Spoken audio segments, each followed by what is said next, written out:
Topic को हम continue रखते हैं।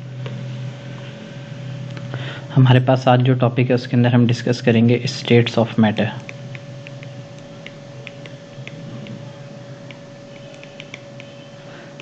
हमने ये बात डिस्कस कर ली है कि मैटर हमारे पास क्या चीज़ है। मैटर हमारे पास, अगर हम मैटर को वो डिफ़ाइन करना चाहें मैटर, तो मैटर हमारे पास anything which can occupy any space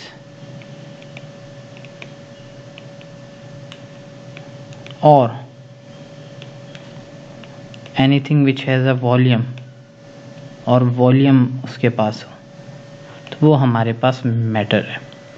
matter के एग्जाम्पल के अंदर आपके पास इर्द गिर्द में कोई भी चीज़ें हैं वो सब आपके पास क्या है, मैटर है। नॉन मैटर की भी हमारे को थोड़ा सा आइडिया हो कि नॉन मैटर क्या चीज़ें। नॉन मैटर वो चीज़ें जिनका कोई वॉल्यूम ना हो, इनके पास वॉल्यूम ना हो, ठीक है, तो वो हमारे पास है नॉन मैटर। अगर मैं नॉन मैटर की एग्जांपल दूं, इसके पास वॉल्यूम नहीं होता, और हमारे पास नॉन मैटर की अगर मैं एग्जांपल दूं तो आपके पास जो पावर ऑफ थिंकिंग है, आपकी सोचने की सलाहियत, वो आपके पास क्या है, नॉन मैटर है। और आपके पास किसी भी बंदे की जो IQ लेवल है, इंटेलिजेंस, वो हमारे पास क्या है, नॉन मैटर है। हमारे पास मैटर वो चीज़ें जिनके पास कोई स्पेस हो या वो कोई ना कोई वॉल्यूम रखते हो।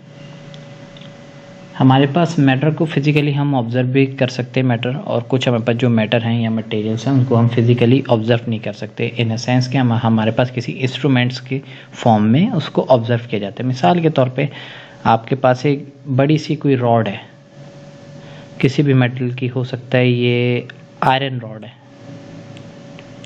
सही। आयरन रॉड एक मैटर है बजाते खुद। अब ये मैटर के अंदर होता क्या है, तो वो चीज़ हमारा मेन टॉपिक है। मैटर के अंदर क्या है, हमारे पास छोटे छोटे से पार्टिकल्स हैं जिसको हम कहते हैं एटम्स। बहुत छोटे छोटे पार्टिकल से मिलके बनती है मैटर। हमारे पास बहुत छोटे छोटे पार्टिकल से मिलके बनता है और वो हमारे पास होते हैं एटम्स।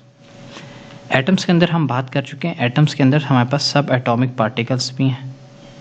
अगर मैं एटम की बात करूं, एटम के अंदर डिफरेंट सब एटॉमिक पार्टिकल्स हैं, जिसके अंदर हमारे पास इलेक्ट्रॉन, प्रोटॉन और न्यूट्रॉन का केस हमारे पास है। हमारे पास मैटर की अगर मैं बेसिक टाइप्स में वो डिस्कस करूं कि हमारे पास मैटर की बेसिक टाइप्स को अगर मैं डिस्कस करता हूं कि मेरे पास जो मैटर है वो आम तौर पे 3 सूरतों में हो सकती है। कोई भी चीज़ हमारे पास 3 किस्म की होती है। एक केस है कि हमारे पास वो चीज़ सॉलिड हो, सॉलिड की एग्जांपल ले लूँ, पंखा, कुर्सी, टेबल, पेन, पेंसिल, बहुत सी चीज़ें।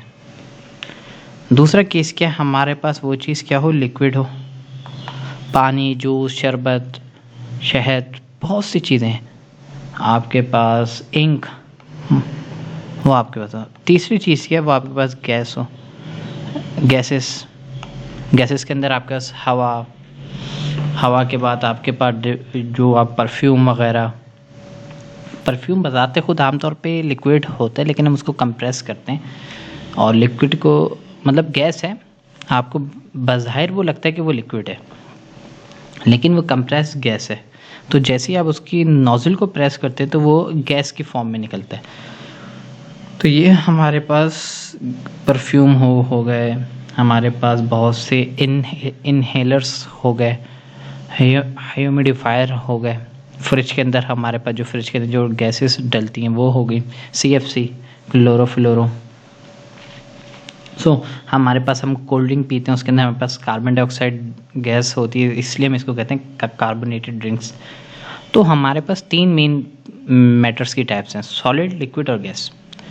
सॉलिड की एग्जांपल के अंदर आपके जितनी भी चीज़ें फिजिकली सॉलिड आपने बहुत सी देखी हैं।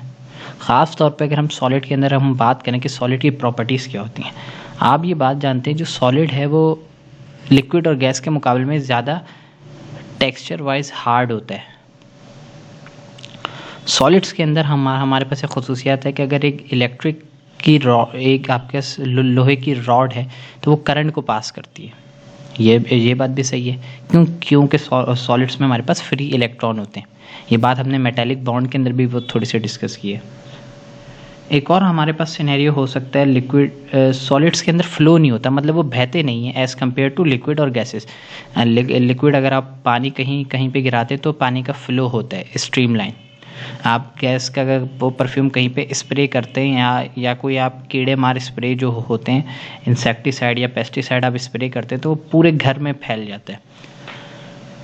तो आपके पास सॉलिड के अंदर हमने दो प्रॉपर्टीज़ पढ़ी यार, वो ज़्यादा टफ होते हैं, टफ मतलब हार्ड होते हैं। अब एक चीज़ सख्त है तो उसका मेल्टिंग पॉइंट और बॉइलिंग पॉइंट भी ज़्यादा होता है, ये चीज़ आपको पता हो। सॉलिड के अंदर एक चीज़ है कि सॉलिड को अगर हम हिट करते हैं किसी भी, अगर मिसाल के तौर पर मेरे पास एक लोहे की रॉड और मैं उसको हैमर से मैं हिट करता हूँ या हथौड़ा मैं उस पर मारता हूँ तो कंप्रेस होता है। लेकिन उसकी जो कंप्रेशन है, मतलब वो सॉलिड को अगर मैं हथौड़ा मारता हूँ तो वो थोड़ा सा दबता है, लेकिन वो कम दबता है एज़ कम्पेयर टू लिक्विड और गैसेस के। तो हमारे पास इस तरह बहुत सी प्रॉपर्टीज़ होती है। मिसाल के तौर पर मैं फ्लो की बात करता हूँ। अगर मैं गैसेस का केस लूँ तो गैस के अंदर फ्लो बहुत ज़्यादा है। आपके पास घर में खाना बनता है तो उसकी खुशबू पूरे घर में आ जाती है। कोई बंदा कहीं भी स्प्रे करता है परफ्यूम या रूम फ्रेशनर तो उसकी स्मेल जो है पूरे कमरे में आ जाती है। लिक्विड का भी फ्लो है, लेकिन गैसेस के मुकाबले में लिक्विड का फ्लो बहुत कम होता है। गैसेस की आप एग्जांपल समझते हैं, जैसे लिक्विड आपके पास गिलास से कहीं पानी गिर गया तो वो पानी बहता है। उसके अंदर बस दो किस्म के एक्शन है कि स्ट्रीमलाइन है, और ये हमारे पास ये फर्दर डिटेल है। लेकिन इस लेवल में हमें ये पता है कि यार अगर कहीं मैं पानी गिराता हूँ, वो लिक्विड अगर एग्जाम्पल है तो पानी बहता है, इसलिए हम इनको फ्लूइड्स भी कहते हैं। Fluids on the basis of fluid का मतलब होता है जो जिनके अंदर फ्लूइडिटी यानी कि फ्लो। अब हमारे पास सॉलिड है, उसके अंदर फ्लो नहीं है। सॉलिड के अंदर आपके पास फ्लो नहीं होता, कि सॉलिड ऐसा नहीं है कि आपने कहीं पे चम्मच रखा और वो चम्मच बहने लग गया। लेकिन अगर आप पानी कहीं रखते हैं गिलास के बगैर, देखें पानी को अगर आप गिलास में डालेंगे तो तब उसके इर्द गिर्द बाउंड्री बना रहे हैं। अगर आप बाउंड्री ना बनाएं तो आप चम्मच रख दें खुला तो चम्मच तो नहीं उछल के कहीं पे वो भागता है। लेकिन अगर आप कहीं पानी रखते हैं, खुला पानी रखें तो वो पानी तो बहेगा। आप कहीं पे परफ्यूम रख दें खुला, वो बॉटल के बगैर आप परफ्यूम गिरा दें तो परफ्यूम क्या फ़ौरन स्मेल कर देगा, मतलब पूरी कमरे के अंदर वो फैलेगा। उसके पास हमारे पास जो स्मेल का सेंस है कि मतलब स्मेल क्या है वो बहुत जल्दी फैलती है। एक और चीज़ होगी, अब हमारे पास होता है मेल्टिंग और बॉइलिंग पॉइंट। जो गैस जैसे जैसे चीज़ जितनी ज़्यादा, जिसका फ्लो जितना कम होगा उसका मेल्टिंग पॉइंट हाई होगा। सॉलिड का फ्लो नहीं है, उसका मेल्टिंग पॉइंट ज़्यादा है। लिक्विड का फ्लो थोड़ा सा सॉलिड के मुकाबले में फ्लो है, लेकिन उसका मेल्टिंग पॉइंट गैस के मुकाबले में ज़्यादा है। गैसेस का तो बहुत अच्छा फ्लो है, लेकिन उसका मेल्टिंग पॉइंट बहुत ज़ीरो है। गैसेस तो आपको पता है, गैसेस का तो नेगेटिव में है होता, तो ये बात हम डिस्कस करेंगे। एक और चीज़ हम ये देखते हैं, कंप्रेशन। गैसेस को हम कंप्रेस करते हैं तो वो लिक्विड में कन्वर्ट होते हैं। इसकी एग्जांपल है हमारे पास जो परफ्यूम्स के बॉटल्स आती हैं, उसके अंदर हम गैस को कंप्रेस करते हैं तो वो लिक्विड लगते हैं हमारे पास। लिक्विड का क्या है कि लिक्विड भी हमारे पास कंप्रेस होता है। लिक्विड के अंदर हम कंप्रेशन और प्रेशर अप्लाई करके हम बहुत सी उसके अंदर गैसेस को डिसॉल्व करवाते हैं, जैसे हमारे पास कार्बोनेटेड ड्रिंक्स हो गई।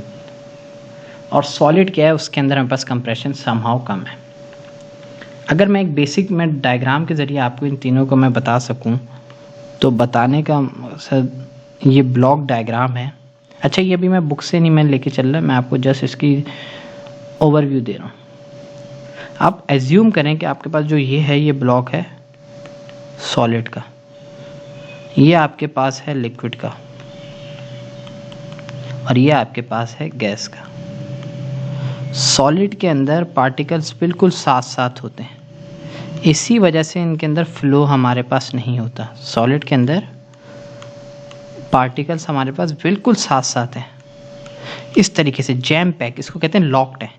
लिक्विड के अंदर हमारे पास पार्टिकल्स थोड़े फ्री होते हैं, इसलिए वो इजीली फ्लो कर जाते हैं। मतलब ये हो सकता है ये हमारे पास फ्लो कर रहे हैं। गैस के अंदर हमारे पास पार्टिकल बहुत दूर दूर है। सही, ये ब्लॉक डायग्राम को अगर आप समझ लें तो आपके पास कभी भी स्टेट्स ऑफ मैटर के अंदर आपको कभी भी कोई कन्फ्यूजन नहीं होगी।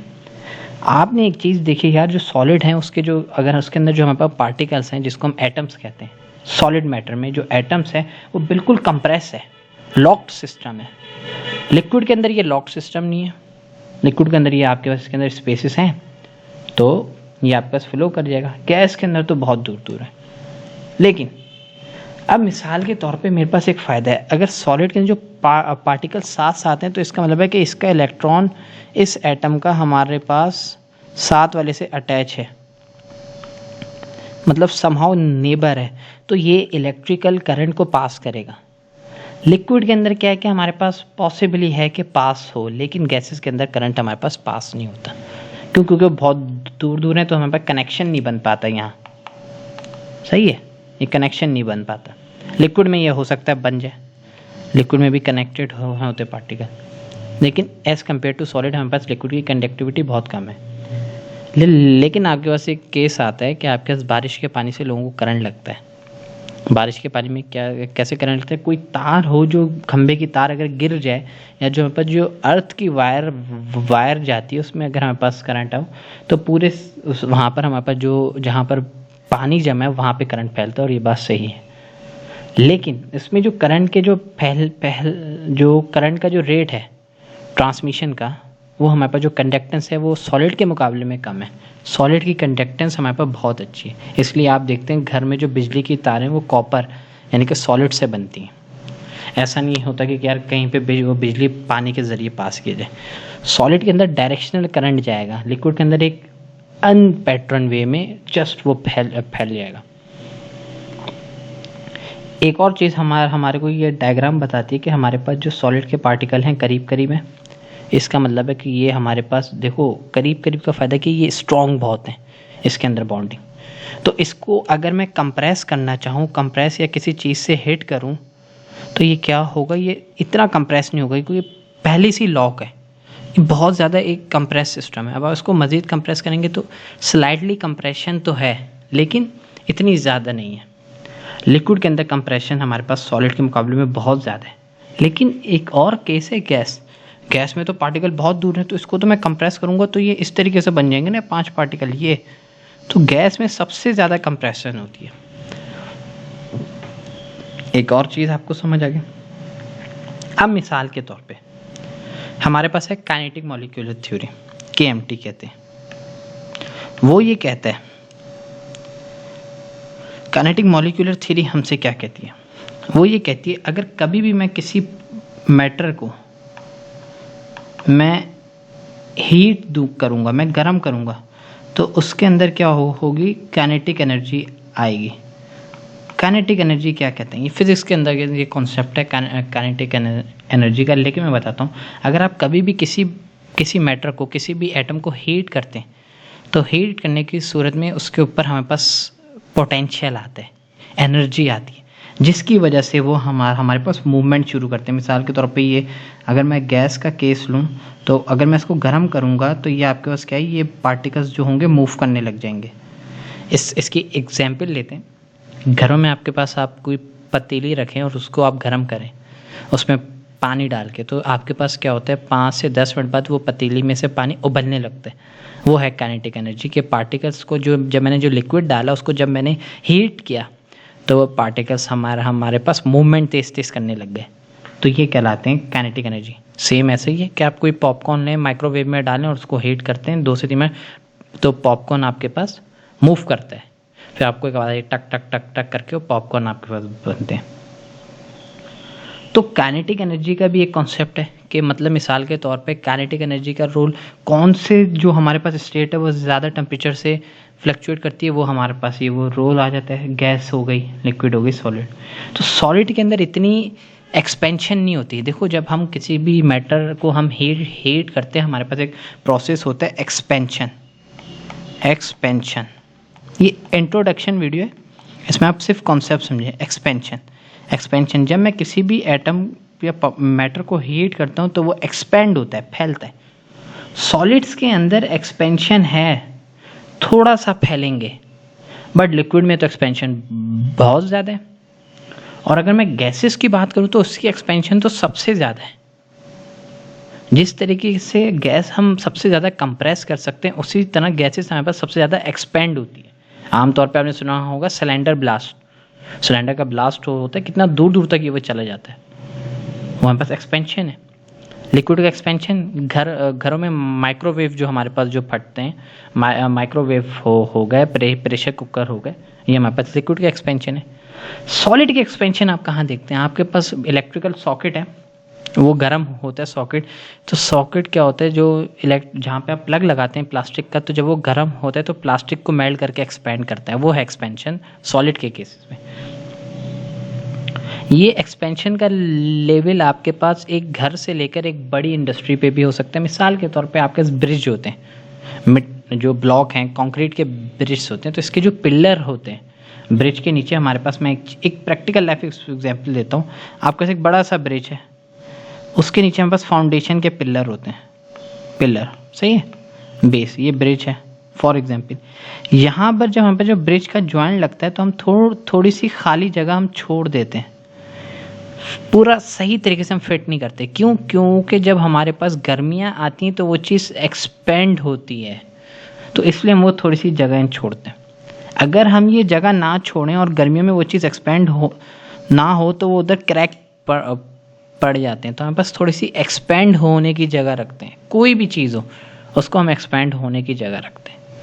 हम प्रॉपर टाइट फिटिंग नहीं करते। मिसाल के तौर पे हमारे पास थोड़ी सी फ्री स्पेस होती है ताकि गर्मी हो या जब टेम्परेचर चेंज हो, टेम्परेचर चेंज होने की वजह से वो जो पार्टिकल्स एक्सपेंड होंगे या सर्दियों में जो कंप्रेस होंगे तो उसको जगह मिल जाए, फ्री स्पेस। लिक्विड्स के अंदर भी हमारे पास एक्सपेंशन की वो होती है प्रॉपर्टीज, और गैसेस के अंदर भी।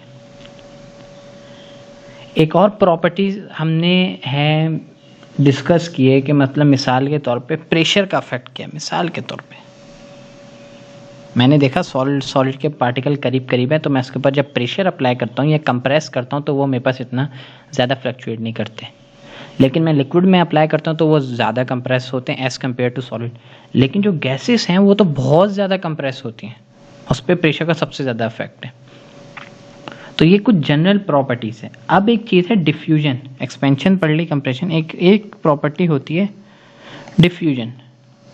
डिफ्यूजन किसे कहते हैं? किसी भी चीज़ के फैलाव को। मिसाल के तौर पर डिफ्यूजन की एग्जांपल मैं करूं, आपने डिफ्यूजन की बिल्कुल आसान से एग्जांपल है डिफ्यूजन की। आपने अपने पास मिसाल के तौर पे एक परफ्यूम रखा, जैसे आपने परफ्यूम की वो ऊपर से नॉब दबाई, नोजल प्रेस किया, तो आपके पास क्या है कि आपके पास वो परफ्यूम के अंदर जो पार्टिकल्स थे गैसेस के, या जो आपको जो लिक्विड दिख रहा था बताए, आपने जैसी नॉब दबाई वो डिफ्यूज़ हो गया सिस्टम में। डिफ्यूज़ कहते हैं किसी भी सिस्टम के अंदर फैलना, डिफ्यूजन कहलाता है। या आपके पास डिफ्यूजन की एक और एग्जांपल लेता हूँ, अगर मैं लिक्विड के अंदर बात करूँ, आपके पास आपने या ऐसा करते हैं, आपके पास आपने एक गुब्बारा लिया, उसके अंदर आपने हवा भरी है, सही है, गुब्बारा फटा तो उसकी वो जो हवा थी वो सारी सिस्टम में डिफ्यूज़ हो गई, ये है डिफ्यूजन। तो गैसेस के अंदर जो डिफ्यूजन की प्रॉपर्टीज़ है वो ज़्यादा है, सबसे ज़्यादा है as compare to liquid. Liquid में भी डिफ्यूजन है, बट सॉलिड में डिफ्यूजन कम है, बहुत कम है। तो ये हमारे पास जनरल ओवरव्यू है। हमने देखा यार मेल्टिंग पॉइंट सॉलिड का ज़्यादा है, लिक्विड का मेल्टिंग पॉइंट सॉलिड के मुकाबले में कम है, लेकिन गैस के मुकाबले में ज़्यादा है। मेल्टिंग पॉइंट इसको कहते हैं कि जब हमारे पास कोई स्टेट चेंज हो रही हो या मेल्ट हो रही हो आमतौर पे। अच्छा, जो फ्रीजिंग पॉइंट है वो भी एक चीज़ है कि कितनी देर में वो फ्रीज होगा, तो ये भी हमारे पास एक प्रॉपर्टीज़ होती है। तो इस तरह हमारे पास मैटर्स की बहुत ज़्यादा प्रॉपर्टीज़ हैं। तो ये जस्ट जनरल ओवरव्यू था कि हम देखेंगे कि हमारे पास स्टेट्स ऑफ मैटर के अंदर हम 3 स्टेट्स हैं, उसके हम प्रॉपर्टीज़ को देखेंगे कि सॉलिड की प्रॉपर्टीज़ क्या हैं, लिक्विड की प्रॉपर्टीज़ क्या हैं और गैस की प्रॉपर्टीज़ क्या हैं। बहुत आसान सा टॉपिक है ये, ऐसा टॉपिक है जो आपको फिजिकली आप इसको या एक्सपेरिमेंटली आप खुद भी आप घर में भी इसको आप परफॉर्म कर सकते हैं, और ये चीज़ें आपके लिए काफ़ी आसान है। जो चीज़ आप बाय विजुअल अगर आप ऑब्जर्व करते हैं तो आपके पास उन चीज़ों को समझना काफ़ी आसान होता है एज़ कम्पेयर टू इमेजनरी। जैसे यार मैं बहुत सी बात करता हूँ यार एटम के अंदर इलेक्ट्रॉन और प्रोटॉन है, वो तो चीज़ आप नहीं देख सकते, लेकिन आपका जो ये है कंप्रेशन हो गया, ये तो आप रोज़ अपनी डेली लाइफ में करते हैं। डिफ्यूजन हो गया, इफ्यूजन हो गया, फ्रीजिंग पॉइंट, मेल्टिंग पॉइंट, ये सब चीज़ें आपके पास डेली लाइफ में यूज़ होती हैं, ख़ासतौर पे किचन के अंदर तो इनका ज़्यादा यूज़ है। तो इस टॉपिक के अंदर हम देखेंगे कि हमारे पास डिफरेंट स्टेट्स जो हैं उसका रोल क्या होता है और उसके अंदर कौन कौन सी प्रॉपर्टीज़ हैं। तो ये सिर्फ इंट्रोडक्शन था जिसके अंदर हमने कॉन्सेप्चुअल बात की कि यार इस तरीके से हमारे पास होता है। हमने ये बात नोट की कि यार अगर काइनेटिक मॉलिक्यूलर थ्योरी है उसमें ये पता है कि जब एटम है, जब मैं उसको हीट करता हूँ तो उसकी जो मोशन है वो बढ़ती है। तो उसका क्या क्या रोल होता है हीटिंग का, वो हम काइनेटिक मॉलिक्यूलर थ्योरी के पोस्टुलेट्स भी हम ये वो डिस्कस करेंगे कि उसके जो मेन पोस्टुलेट्स क्या हैं कि तमाम जो मैटर हैं वो छोटे छोटे पार्टिकल से मिलकर बने जिसका नाम है एटम्स। जब आप एटम्स को हीट करते हैं तो उसके अंदर काइनेटिक एनर्जी आती है। ये चीज़ है, एटम्स के पास अगर फ्री इलेक्ट्रॉन हो तो वो इलेक्ट्रिसिटी पास करते हैं। ये आपको पता है, इलेक्ट्रिकल वायर में होता है, कॉपर की वायर में करंट पास होता है। तो ये चैप्टर हमारा थोड़ा सा प्रैक्टिकल बेसिस है, ज़्यादा इसको कहा जाए कि फिजिक्स के अंदर हमारे पास मोस्टली अगर इसका दें कि फिजिक्स के अंदर इसकी एप्लीकेशन ज़्यादा है। लेकिन क्योंकि इसके अंदर हमारे पास एलिमेंट्स या मैटर की डिस्कशन है या एटम्स की डिस्कशन है, तो हम इसको केमिस्ट्री के हिसाब से हम इसको डिस्कस करेंगे। होप सो इस चैप्टर को भी हम बुक के हिसाब से भी देखेंगे कि यार बुक्स के अंदर के किस तरह के टॉपिक्स हैं, क्योंकि आपका ये 9th के लेवल है। 9th के लेवल में कोशिश की जाती है कि बस जनरल चीज़ें समझाएं जाएं। ज़्यादा अगर मैं डिटेल में जाऊंगा तो वो आपके लिए समझना भी मुश्किल है और मेरे पास एक आउटलाइन नहीं होती। मैं तो एक जनरल बात करने अगर मैं बैठूं तो मैं 2 से 3 घंटे तक मैं सिर्फ सॉलिड्स को मैं पकड़ के बैठ जाऊँ। तो 9 के हिसाब से मैं जानता हूँ कि 9 के बच्चे का जो मेंटेलिटी लेवल है वो इतनी ज़्यादा वास्ट नहीं है, तो इसलिए हम उसको लिमिटेड चीज़ें वो बताते हैं और आसान करके, मतलब ये होता है यार जो बेसिक चीज़ें उनको समझ आ जाए। तो इस चैप्टर को भी हम स्टार्ट करेंगे। इसके बाद तो फिर हम ये देखते हैं कि यार बुक के कॉन्टेक्स्ट के अंदर हमारे पास इसके अंदर कौन कौन से टॉपिक हैं। तो बेसिक थ्योरी जो कॉन्सेप्चुअल वीडियो है ये आप पहले देखें और फिर उसके बाद आप इसकी डिफरेंट स्टेट्स की मैं जो ये सीरीज़ है मैं इसके अंदर फिर आप उसको देखें। पहले आप इस वीडियो को आप लाजमी कवर अप करें और 2 बार देखें, 1 से 2 बार, ताकि आपको कुछ बातें समझ आएँ कि यार ये ऐसी बातें। होप सो तो फिर टॉपिक को कंटिन्यू वो रखते हैं।